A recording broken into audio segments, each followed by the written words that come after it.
Since there was no chapters this past weekend, I decided to look at the recommendations that all of you guys continuously send me and kind of see what I wanted to read, and I decided to dedicate some time to Yozakura Family. Now, this is a series up there with Sakamoto Days that has continuously been recommended to me, and I've been actually wanting to check out. And I read the starting chapters of Yozakura Family, and I am very much impressed. I actually enjoy what I have read thus far, and most likely, most of you that are up to date with, let's say, Weekly Shonen Jump, you read the manga that is in the magazine, probably has already started this series, so most likely this recommendation might not be fully for you. However, I do want to say my overall thoughts about how I feel about it, because it is actually a really good read so far from what I've seen, and the main male character is someone that, honestly, I already feel like he might go down a very interesting path, like a path to where he might become a little bit crazy to a certain extent, and I'll talk more about that in a moment.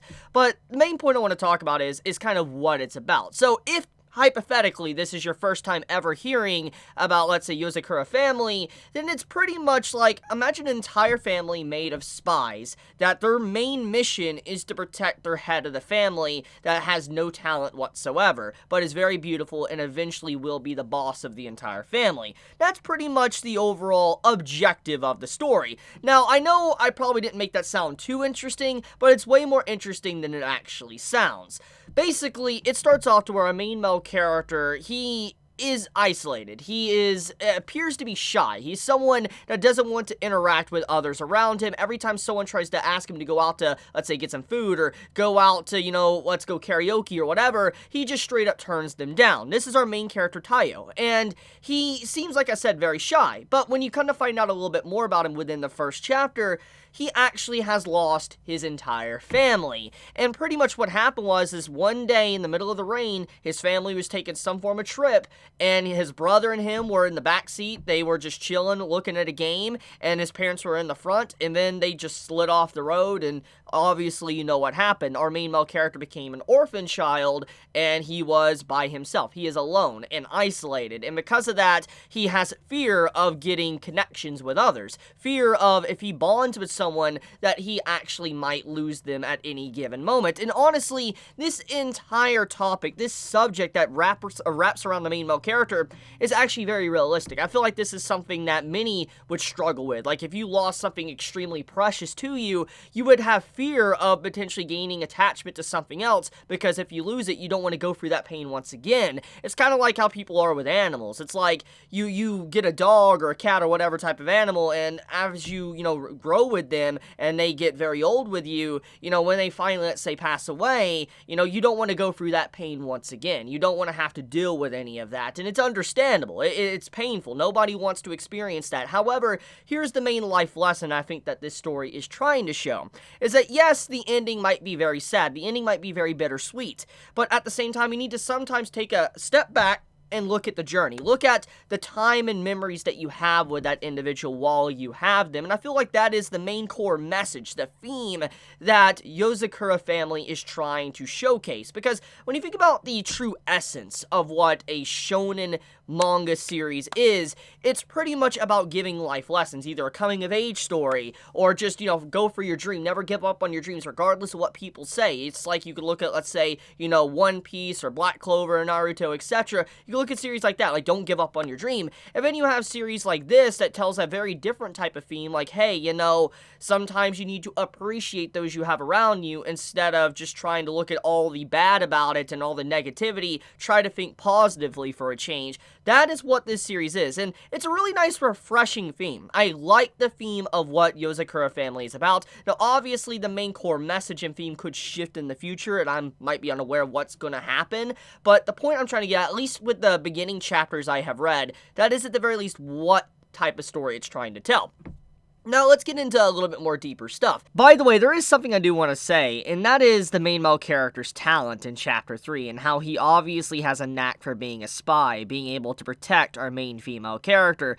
And something tells me that his parents that actually died was not necessarily an accident. I could be wrong, but I just feel like by the way the story is setting up, and by just the way it is a spy series, etc., and how spies normally are supposed to stay hidden, and you're supposed to think they're ordinary people, I have a feeling maybe, the main male male character's, family potentially was part of a spy operation or whatever, or targeted in some way, and it wasn't necessarily an accident for maybe Taiyou to be now in the Yozakura family. But that's just my personal theory at this point. So basically, after we find out a little bit more about the main male character and him not wanting to have attachments, you see this girl that is still in his life. It's a girl that is his childhood friend, that is someone that has always been bonded with him. And the day he lost his parents and he had the funeral service, you see that she arrived and cried with him. And it's kind of like his only attachment that he has in the world. And so you could kind of say that, childhood friend, he wants to protect her, because if he loses her, he'll have literally nothing left. And that's the only thing he has. And so you can see that the only person he's really bonded with, at least in the beginning,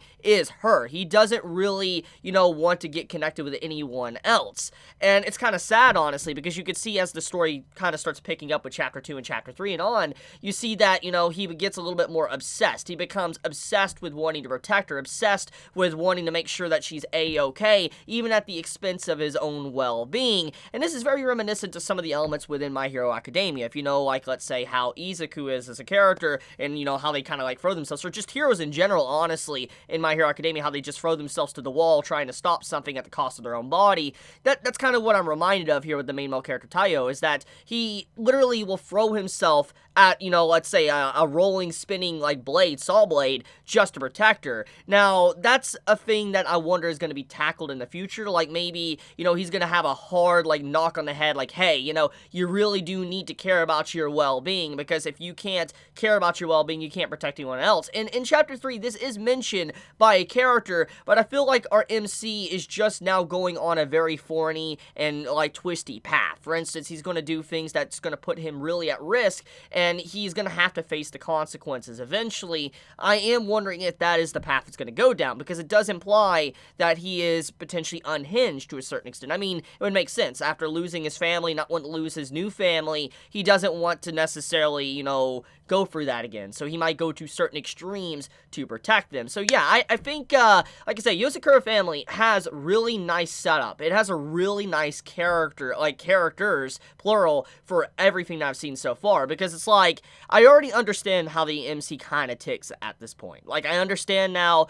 that he has some certain issues with protection and, also not wanting to grow bonds with others. But also I understand now that he is someone that does want it too. He does want to have connections, but he's fearful of it. I like it. And I also like the overall theme to what I've seen, with how they're already setting up the relationship between the main male character and the main female character. And I know many might not care about this element of a story. It's usually kind of like a side plot, subplot or whatever of, let's say, a series. And I know I don't want to get into the whole shipping debate, because shipping could get extremely toxic. Let's just be completely honest with each other. But I'm very happy that the writer at the very least said it very early on that, the two characters are basically, they're already married. They literally are married, because that's how our main male character was able to get into the Yozakura family, is by marrying in. So yeah, I do like how that's already been kind of settled, so we know kind of the end game of, who's going to potentially end up together, unless something really tragic happens and the main female character does in fact die. That would be quite the twist if that is indeed the case. But yeah, I do appreciate that, because that will definitely kind of, get rid of all the shipping wars and stuff that usually happens within a story. So yeah. Another thing too is the big brother of our main female character, and how obsessive he is over protecting his little sister. Now, when it comes to anime and manga, the obsessive older brother wanting to protect his little sister, this is definitely a trope. This is a theme that I have seen continuously. I think everybody else that's probably watching this video has probably seen that in some form of anime or manga. However, the brother takes it to a very extreme level. He literally is willing to kill our main male character to protect the main female character, because he doesn't want her to get hurt, because he feels like, if he gets her out, or she leaves his sight, she will die, and he's very worried about that, and so he's overprotective to a very high degree. But that's the thing, though, you kind of find out that he is basically what our MC would become if he didn't have any bonds, any connections, and he only had one person to be attached to, and I feel like that's still going to happen, especially because of what Chapter 3 does. It shows how crazy he is, how far he will go to actually protect our characters. So I think right now we're seeing the stepping stones of a character that's going to be very fascinating and potentially very deep. Like I said, I could be wrong, but I think that the character has so much potential. That's one of the main drives that really interests me while reading it so far, and I cannot wait to see what's going to happen next. I mean, there's about 90 chapters so far of this manga, so there is quite a bit. There is a lot of chapters out, and so clearly the series is doing something right. Clearly the series is really popular, it must be selling well, and it's probably only a matter of time till eventually it gets an anime, because usually if something can make it over 50 to 60 chapters in Weekly Shonen Jump, it's going to get an anime. It's just about a matter of time. When does it get one? So I am looking forward to when this does get an anime as well, because I feel like, you know, if you had the same people that worked on, let's say, Kaguya-sama working on this, it would be a really good anime. This would make a really good anime if that had, like, the same soundtrack. But that's pretty much about it. It's a really good start so far. I can't wait to continue reading, and I'm going to continue reading, but I need to also get to Sakamoto Days, because people keep recommending me that as well. But I guess I'm going to leave this video at that. If you enjoy my video, you know, please leave a like. It does help me out quite a bit. It helps with the algorithm and the videos to get noticed. You know, if you, like, you know, this video you want to talk about, let me know your thoughts in the comments below. I want to know how you feel about this manga and all that. But anyways, be safe, stay healthy, Chibi out.